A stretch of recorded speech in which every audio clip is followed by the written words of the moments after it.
Frères et sœurs, bien-aimés dans le Seigneur, Shalom.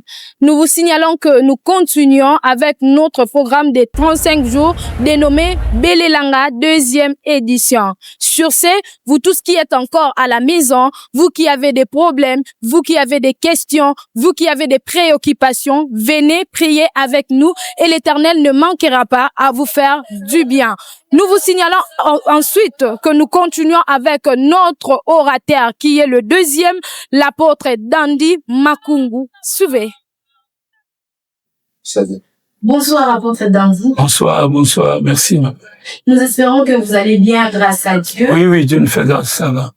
Alors, apôtre Dandy, comme deuxième orateur de notre programme des 35 jours, quel est votre thème principal? Bon, en fait, je parlais plutôt de mon sous-thème. Le thème principal, c'est les renouvellements des forces.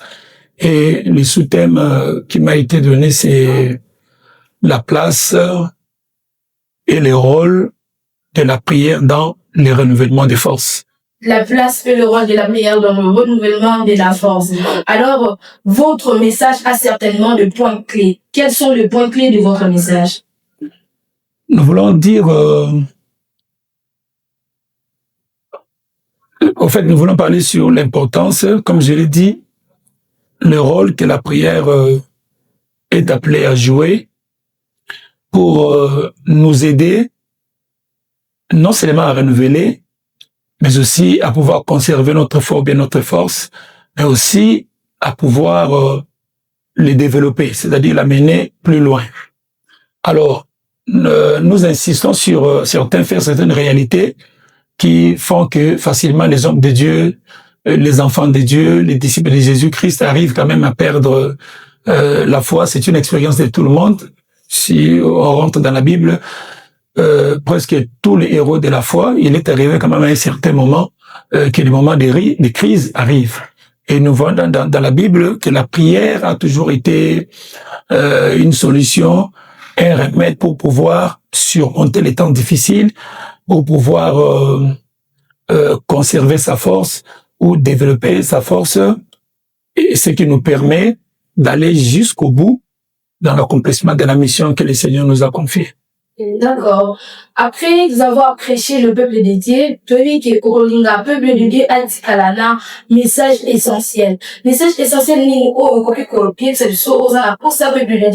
faut toujours prier. Comme je l'ai dit à mon premier jour, c'est que le bénéfice de toujours prier ou le bénéfice de la persévérance de la prière, c'est que persévérer dans la prière, la persévérance nous permet de rester le plus longtemps possible près de Dieu. Parce que Dieu seul constitue la source principale de notre force.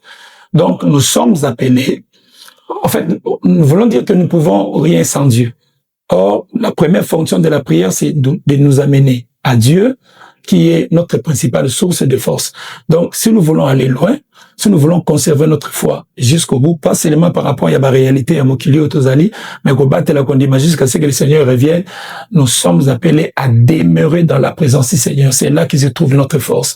Il faut toujours prier, toujours prier. Apôtre, la vie quotidienne est faite de beaucoup de choses et nous affrontons des choses quotidiennement. Et quel est le message que vous pouvez donner à ceux-là qui se sont affaiblis, accablés par des problèmes et qui sont incapables de prier? D'abord, j'aimerais que les enfants de Dieu comprennent que nous ne sommes pas encore au ciel. Ça, c'est une vérité fondamentale par rapport à notre foi. Nous sommes encore sur la terre. Aussi longtemps que nous serons encore sur la terre, des moments de crise, des frustrations, des persécutions, des troubles arriveront toujours. Mais nous savons que Dieu n'abandonne jamais ses enfants. Et d'ailleurs, c'est le message de ce soir. Nous allons prouver bibliquement qu'il est impossible que Dieu abandonne ses enfants. Dieu n'abandonne jamais ses enfants. Merci beaucoup. Merci à vous aussi.